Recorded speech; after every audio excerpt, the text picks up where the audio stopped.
तो हमको quantum level में हील होना है। तो क्वांटम लेवल में हील होने के लिए यहाँ दिखाया गया है कि हमारा जो क्वांटम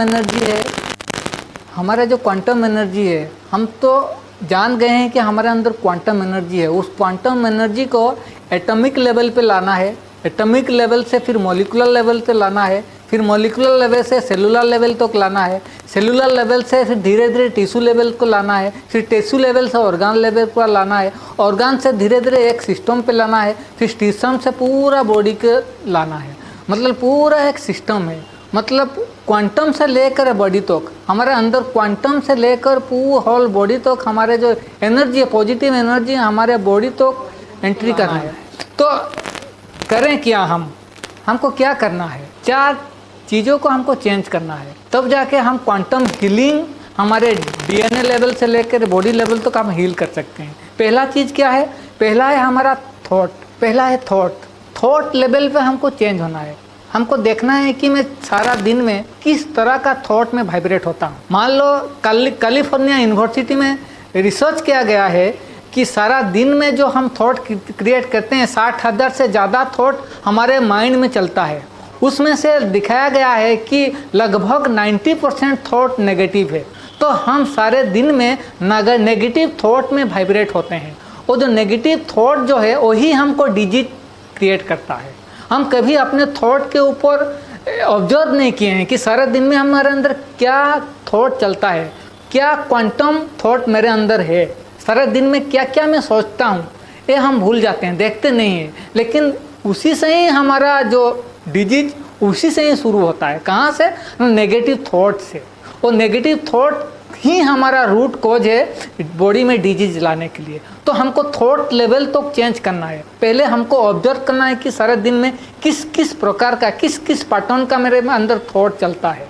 तो थॉट लेवल पे हमको चेंज करना है। दूसरा है फीलिंग। थॉट को कहते हैं इलेक्ट्रिकल पावर। मतलब हम किसी के ऊपर कुछ थॉट क्रिएट करते हैं तो उसमें इतना एनर्जी क्रिएट नहीं आता है। जब थॉट इमोशन में कन्वर्ट हो जाता है, तो जब इमोशन कन्वर्ट हो जाता है तो उसमें मैग्नेटिक पावर आ जाता है। तो वो किसी न किसी चीज़ को अट्रैक्ट करना शुरू होता है। तो इसीलिए देखा गया कि मेल में इलेक्ट्रिकल पावर ज़्यादा है। मतलब पुरुष लोग थॉट से बिलीव करते हैं, थॉट से ज़्यादा चलते हैं। मतलब थॉट मतलब ऊपर का जो बॉडी का जो चक्र है, ऊपर चक्रों में मेल लोग ज़्यादा वाइब्रेट होते हैं और उसी हिसाब से काम करते हैं। लेकिन फीमेल लोग क्या होते हैं, वो नीचे चक्र जो है इमोशनल चक्रों से वो वाइब्रेट होते हैं और इमोशन ज़्यादा हो जाते हैं।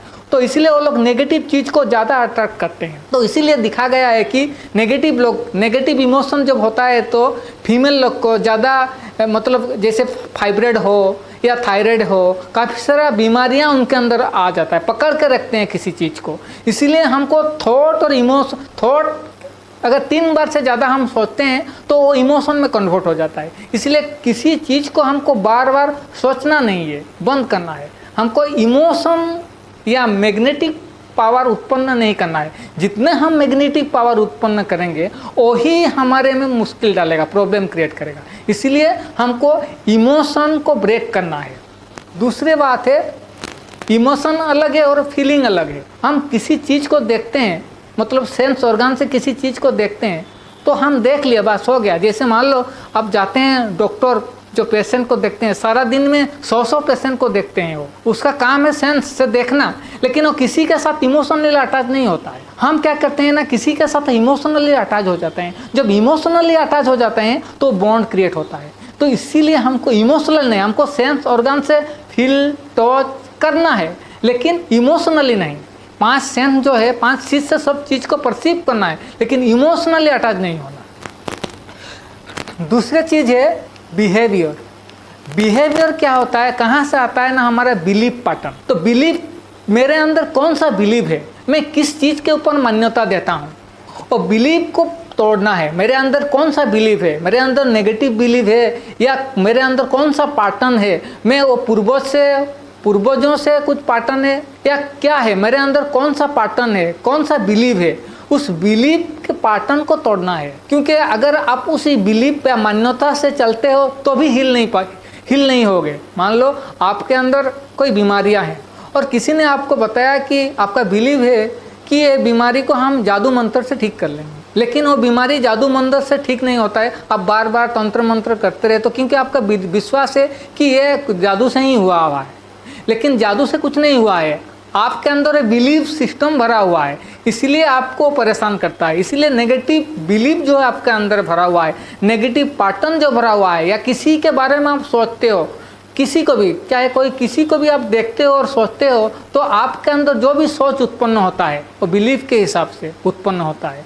मान लो मैं एग्जाम्पल देता हूँ कि अगर आप देखते हो कि रास्ते में कोई सोया हुआ है या पड़ा हुआ है, तो आपको क्या सडन हमारे अंदर क्या आएगा, अरे ये मदुआ है, ये पी के सोया हुआ है। लेकिन ये पी के भी नहीं सोया होगा, चाहे 2 चक्कर आ गया, उसे गिरा हुआ है, या उसको एपिलेप्सी है इसलिए वो गिर गया है, लेकिन हमारे अंदर बिलीफ सिस्टम पहला है कि वो मदुआ है। तो बिलीफ कितना अपने रूट तक जाता है देखो। तो इसीलिए हम क्या करते हैं, वो मदुआ है, पड़े रहने दो उसको, हम चले जाते हैं। लेकिन उसके अंदर कोई न्यूरोलॉजिकल प्रॉब्लम है, उसको फिट्स लगा हुआ है, तो हम देखते नहीं है, सोचते हैं कि ये बस वही है, दारू पी के पड़ा हुआ है। तो इसी एक बिलीफ के कारण उसका जान भी जा सकता है। इसलिए हमारे अंदर कौन सा बिलीफ रनिंग होता है, तो इस बिलीफ पैटर्न को चेंज करना है। मैं हर एक चीज़ को किस एंगल से देखता हूँ, पॉजिटिव के एंगल से देखता हूँ या नेगेटिव एंगल से देखता हूँ। जो चीज़ों को मैं नेगेटिव एंगल से देखता हूँ, मतलब मेरे में वो नेगेटिव बॉन्ड क्रिएट हो जाता है, नेगेटिव पैटर्न में मैं बॉन्ड में आ जाता हूँ। इसीलिए बिलीफ सिस्टम को भी चेंज करना है। चौथी बात है फिजियोलॉजी। तो हर एक जो बीमारी क्या होता है, फिजियोलॉजी में आने के लिए वो 3 चीज़ को क्रॉस करना पड़ता है। मान लो पहले कोई भी चीज़, हम जानते हैं कि इस दुनिया में 3 चीज़ें हैं, एक है लिक्विड, सॉलिड और एक gaseous. Gaseous, liquid and solid, ये 3 है, 3 पार्टिकल है, 3 मेट। तो हर एक चीज़ को इसी हिसाब से गुजरना पड़ता है। मान लो हम बोलते हैं थॉट क्या है, एक गैसियस फॉर्म में है। कोई भी डिजीज क्या होता है, पहले थॉट लेवल में आता है, गैसियस लेवल में आएगा।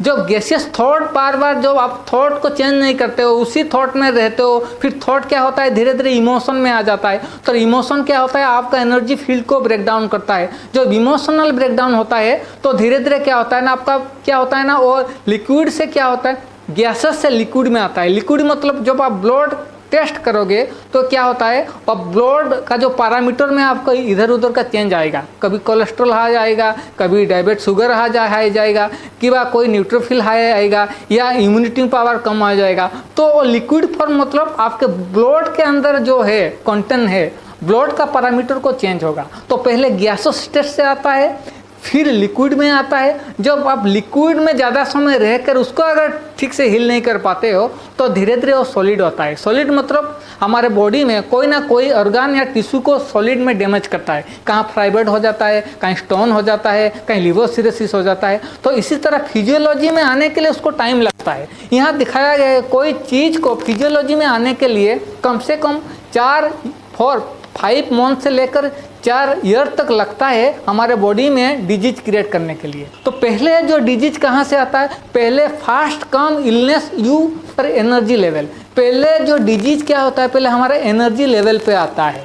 तो एनर्जी लेवल को हम अगर ठीक कर लेते हैं तो हम हील हो सकते हैं। तो हमको हील होने के लिए 2 तरीका है। एक तरीका है एनर्जी लेवल को ठीक करने के लिए 2 तरीका है। एक, आप दवाई खा के फिजिकल बॉडी को ठीक करो, फिर फिजिकल बॉडी जो पूरा ठीक हो जाएगा, फिर आप एनर्जी बॉडी को ठीक कर सकते हो। तो ये लंबा प्रोसेस है। इसको आप ठीक करते करते शरीर, कभी आप डायबिटीज़ के लिए गोली ले रहे हो, डायबिटीज़ कब ठीक होगा पता नहीं, फिर धीरे धीरे ब्लड प्रेशर आ जाएगा। इसलिए फिजिकल बॉडी ठीक होकर आप हील होगे ऐसा सोचोगे तो और ठीक नहीं हो पाएगा। इसीलिए हमको पहले सोचना है कि ये जो लेंदी प्रोसेस को छोड़ करके डायरेक्ट हम अपने एनर्जी लेवल जो बॉडी है उसको कैसे हील करेंगे।